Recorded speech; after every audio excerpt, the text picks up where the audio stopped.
Hello, thank you for joining us on this episode of Sports Bets for Free. My name is Scott Jenkins, your host, just a local sports bettor here in Phoenix, Arizona. And hopefully today with our bets and your bets, it's going to be another profitable day for you. Friday, October 25th, NBA schedule and bets going on. We've got a full slate for the NBA after a 4 or 5 game Thursday. We've got all kinds of games today. 10 games on the board, so a lot of bets to get to, a lot of breakdowns. So let's get you started right away, shall we? 7:10 Eastern time. We've got 2 games going off at that time. Nets Magic's going to be game number 1 in Orlando. Magic looked fantastic against winning that opening night against the Heat in Miami and South Beach. Now they're headed home for the home opener and facing Cam Thomas and the ungodly amount of shots that Cam Thomas will take in the Brooklyn Nets. Nets did cover against the Hawks on the road game 1. Cam Thomas got hot late. He did throw up almost 30 shots, though. Kind of what we thought, right? He's going to have to put up 25 shots to score 25 points. It's what he does on a nightly basis. Once the ball gets passed around, it stops with him. Now you get to the Magic side. They got a big win, and Jalen Suggs didn't even really hit a lot of threes. Banchero and Franz Wagner both played pretty well in that one. Defense, though, was kind of optional in that game, which was kind of a surprise as they've been going back, normally been a pretty good defensive team in this one. Let's give you all the bets in this game. This line on the total has moved, by the way, as well. We got it at 214.5. We love the over there. It's already to 216. It's getting close. If it gets to 218, it's definitely a non-play for us, but 214.5, we like it. So Nets Magic over the 214.5, over first quarter, over first half. Paolo Banchero over 24.5 points. Cam Thomas over 25.5 points and 3+ threes. We also like Banchero over 7.5 rebounds and over 2.5 turnovers in that one, as Banchero likes to turn the ball over, as do a lot of guys that are ball dominant like he is. 7:10 Eastern time, 76ers, Raptors. Raptors got their ass handed to them by the Cavs. 76ers got beat up with no George and no Embiid game 1 at home. Now they're on the road, and somehow they're a 3.5, 4-point favorite. How the hell does that work? I understand the Raptors absolutely suck. I am well aware that the Raptors suck. But the 76ers aren't much better. They're a 4-point favorite here. In this one here, we like the under, and this line's starting to move as well. We grabbed it at 219.5, and in 20 minutes, it's down to 218.5 after it gets posted. So let's give you this one here. 76ers, Raptors under 219.5, under first quarter, under first half. Scotty Barnes, who couldn't hit the broadside of a barn in game 1, we're going to go, and he was at 21.5 points. Now in game 2, he's at 22.5, so we're going under. Barnes over 3.5 turnovers. Maxey over 2.5 turnovers. Very good plus money there. Toronto's still really long, so they can deflect some passes. And Maxey under 3.5 threes, because he had the same problem. Couldn't hit water if he fell out of a boat. And then Scotty Barnes under 1.5 threes. So we expect a lot of bad shooting, bad offense, and not much fun stuff going on there. 7:40 Eastern time. We got 3 games at this time frame. Pistons and Cavs. Pistons played the Pacers pretty tough. A lot of it was the Pacers struggled to score. Halliburton went 1 for 9 from 3. Cade Cunningham had another outstanding game, as we kind of expect this from Cade on a nightly basis. He's really close to being like a 30-10 guy. 30 points, 10 assists. 20. If he can get to 27-9, I think that's really good average for him, to be really honest. And he's undervalued right now. Now, the Cavs are a better defensive team than what they faced in the Pacers. They are on the road. They're not at home. But you got to remember, Cade started off really slow in that game as he tried to get everybody else involved early. 10.5-point line here, not a shock. I mean, the way the Cavs destroyed the Raptors in game 1, Evan Mobley was a superstar. If they continue to run their offense through Evan Mobley, this Cavs team's going to have something to say at the end of the year when it comes to the Eastern Conference. So nothing on that one there. So we do like, basically we are a player prop only in this particular game. We're going to stay away from that big number at 10.5. We're going to go Cade Cunningham over 23.5 points. Now, a lot of spots he was 24.5. You need to search for the 23.5. They are out there. It was on FanDuel earlier. Well worth a play there. Mobley over 15.5 points. That's our best bet of the day. I think he scored damn near 30 points in the last one. What do I need? 8 layups or dunks? I'll take that chance. Mobley over 15.5. Cade Cunningham over 1.5 threes.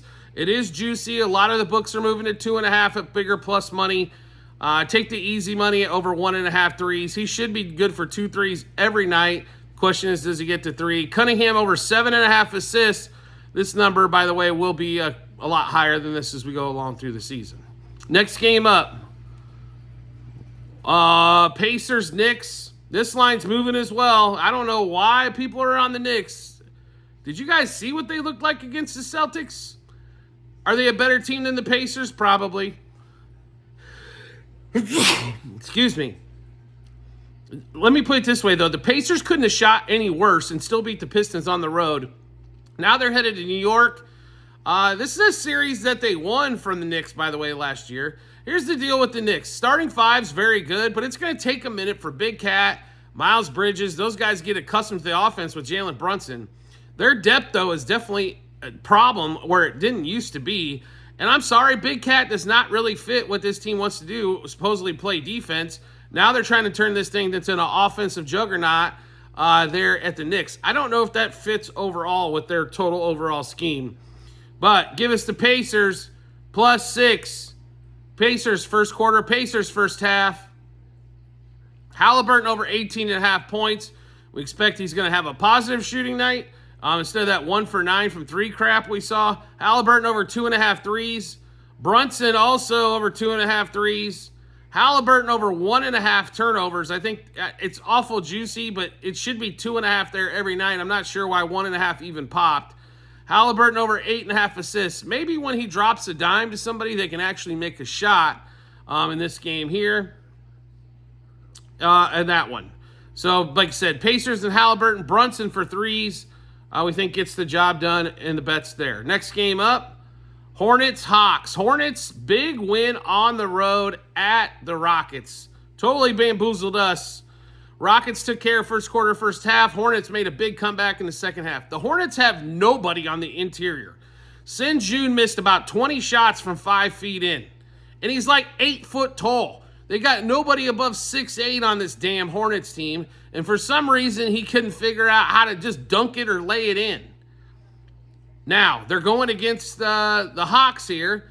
Capella knows how to make a layup, and so does Okwango. I can't pronounce that guy's name. Never can. They have some depth at that middle position. I think they take advantage of it.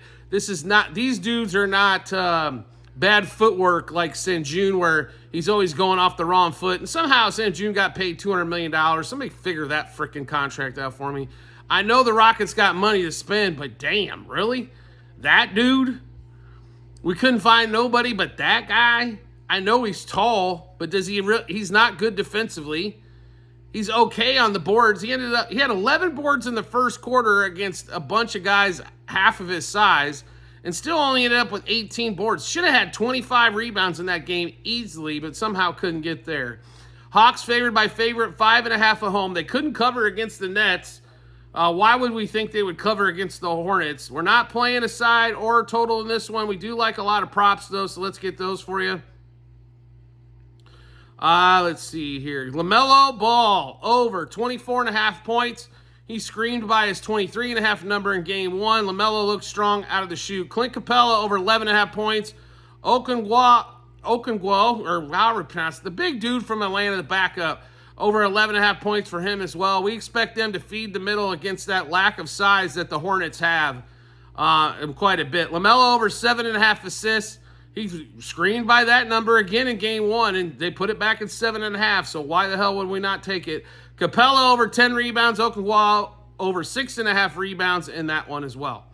Next game up, we get to the 5:10 window out here in Phoenix, 8:10 Eastern time. Grizzlies, Rockets. Rockets at home again. They cannot start off 0-2. They're a 2-point favorite here. If they're actually serious about making the playoffs, you can't lose 2 games in a row to the Rockets and the Hornets at home and expect to make a run. Jalen Green, we love, and Jalen Green came through for our best bet on the second night of the season. Now they've got the Grizzlies at home here. We're not fans of the Grizzlies because we don't know what John Morant's going to be. We don't know how healthy this team's going to be. Normally this team has 37 injuries by now, and they're on their 95th G contract, two-way contract anyway. Player props for us in this one here. Let's see. Let's get you those really quick. Jalen Green, over 21.5 points. Sengun, over 20 points. If this dude misses as many 5-footers as he did the last game, I'm done with this big, tall dork in that one. So just Jalen Green for 4+ threes. And Sengun, because he has no footwork at all, over 2.5 turnovers. Next game up. Bulls, Bucks. Also that 8-10 Eastern window. Bucks favored by 9.5. Total of 233.5. Bulls are not good. Bulls are going to finish with 25 wins or less, more than likely, as that team just looks god-awful. Bucks came back, beat the Sixers, but they should have beat the Sixers on the road with no Embiid and no George. It was Tyrese Maxey who couldn't hit anything against them. That's a game they should destroy. Damian Lillard had a monster. Giannis put up yeoman numbers for Giannis, like 28, 14, and 7 or something like that, or I think the points were down, but he had 14 rebounds, 7 assists, 20+ points. For that team really to cook, though, don't we think it kind of needs to run through Giannis? And he needs to score more instead of bow down to Damian Lillard in that one? Not quite sure. We didn't play a side or a total because we're a little nervous about that number being close to 10. But we do love Giannis over 11.5 rebounds. Giannis over 2.5 turnovers. He'll kick the ball out that much by himself. In that one. So just 2 plays, as we're not sure what the hell the rest is going to look like. The Bucks are very confusing, and you don't know what Lillard's going to do on a nightly basis. Is he going to be asked to score, asked to do this? I'm afraid to even play Giannis at 28.5 points, as I'm not exactly sure what we're going to get for Giannis. I mean, he's either going to go to 30s or he's going to score in the low 20s. It's just a question of what night he's actually going to be aggressive trying to score the ball. Next game up. We get to the 9:40 Eastern window. Warriors, Jazz. Warriors look great against the Trailblazers. Congratulations. Everybody does. Pozinski didn't score. Draymond Green didn't get a bunch of assists. Steph Curry didn't hit many threes. They still figured out a way to win by a bunch. Kuminga didn't get to his points. I mean, who the hell knows what's going to happen in this one, realistically. The one thing we can say is Markkanen has been solid. He was solid in game 1. We expect more out of him. So just a couple player props in for us in this game. Markkanen over 23.5 points. Markkanen over 2.5 threes. Once again, you got a shot for the 2.5 as he's over 3.5 at a lot of books at plus money. I understand the plus money. You think it only want one more 3. There is a big difference between guys that hit 3 and 4 threes in a game. There is. A lot of dudes hit 3. Not many hit 4+ on a nightly basis. You got to remember, if the best guy shoots 40%, that means he's going to take 10 threes in order to make those 4. That's a lot of threes. A lot of them. So you got to search for these 2.5s. You're going to pay a little bit more in juice, but what would you rather have? The easier win, or occasionally we hit it at plus money? Next game up.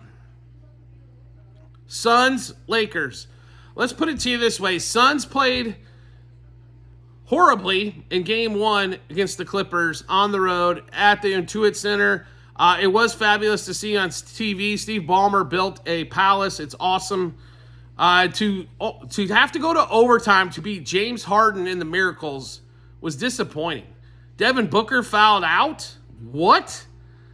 Now, the point guards for the Suns showed up, played well. Jokic didn't even get 10 rebounds. I don't know what they were doing offensively. Now we look at the Lakers. The Lakers couldn't have shot any worse from 3 if they probably wanted to, and easily handled the T-Wolves at home. How do we think we're not going to beat the Suns at home? The T-Wolves are a much better ball club than the Suns are. Lines moved already in this one, but we'll give you what we've got. Lakers minus 1.5 for the game. Lakers first quarter. Lakers first half. Anthony Davis, 25+ points. The Suns don't have anybody defensively that can hang with AD. Bronny. We threw this one in there. This is not our favorite play, but really, you're going to put the point total at 1.5. You know we got to go under there. Booker 3+ threes because he's going to continue to shoot a bunch of threes. Is that what Budenholzer wants? Dudes that shoot threes. And I will give you guys a reminder for the big three, thinking they're going to go over point totals all the time. Budenholzer is going to play these guys less minutes than what they've played in the last couple years. So do not expect them to go wild crazy over the point totals, why these point totals are basically what they were last year. Budenholzer does not like guys playing more than about 30, 32 minutes. When you're talking about Durant, Booker, especially, those guys are used to playing 36 minutes. They're going to get a little bit more time off and definitely more bench play there. Next game up in the last game of the night, Pelicans, Trailblazers. Bad news. DeJounte Murray breaks his hand game 1. That sucks. I was really kind of looking forward to see what DeJounte Murray and Zion would do together. Now we're just, hopefully Zion's back for game 2 as he missed game 1. Pelicans are a 5.5-point favorite. They should be over the Trailblazers. Let's be honest. The Trailblazers are still searching for whatever they're searching for. Hopefully Zion's back. We need some excitement in this game. Just player props for us in this one as well. And they're all relying around Zion. So Zion over 25.5 points. Zion's over 6.5 rebounds. And Zion over 2.5 turnovers. All right, so we just went through a bunch of bets. How do we get to take a look at those? No problem at all. We've got it posted in multiple spots online. TikTok, YouTube channel pages as well at the end of every episode on YouTube. It's a link to our Google Sheets, docs.google.com/spreadsheet, bunch of other stuff behind it. Once you click on that link, scroll down to October 25th. You'll be able to see all the bets we made, what juice we got those at, how many units we wagered, and what book we ended up placing them at as well. So make sure you check that out when you get some time. We are an action channel. We have a lot of bets, so the only way you're going to keep up with this is by having that little cheat sheet there with the Google Sheets and everything we do there. All right, do you like the content that you're seeing here and want to see some more? We'd love to have you along for the ride. All you have to do is hit follow or subscribe, depending on the social media platform you're watching us on, and we will show up in your follow or subscriptions tab. Or just make life easy on yourself. Turn on notifications for that social media platform. You'll get a notification sent to your phone or device to let you know we dropped a new episode of Bets. Private Discord channel available. I guess if you're betting money on these games, and I assume you are because you're watching this show, why don't you just want to make money? Unless it's more of an entertainment thing, and that's cool. You know, we have people that come on that are just, we're betting $1 and we're betting some 10-team parlay, and occasionally we hit a lotto ticket. But if you're interested in making money, you need to join the Discord channel. Our private Discord is $6, $10, or $25 a month. It's cheaper than Netflix, and it's going to make you money in the process. I promise you'll enjoy sports wagering more if you're making dollars, right? And if you're on the Discord channel, you're making dollars. No question about it. So make sure you check that out when you get some time. Just subscribe to us through TikTok at Sports Bets for free. Then we'll send you the Discord invite, get you all hooked up. Discord's a real easy app to use. All you have to do is you just look at the general and you'll see all the bets posted. You can talk amongst everybody that's on the channel, or you can message me privately as well. Also, we have tons of promo bonus bets to give away. 49 out of 50 states. We've got them at online casinos, sports books, fantasy sites, what they call social sports books. We've got all of those available. Every state but Nevada. Might as well take advantage of their money rather than your money. And you help support the show in the process. That's also going to be a couple spots online. You can find the link bit.ly/sportsbetsforfree-bh. Click on that link. It'll automatically default to the state that you're in and let you know everything that we have available. We do appreciate everybody's support as always, and we look forward to seeing you on the next episode.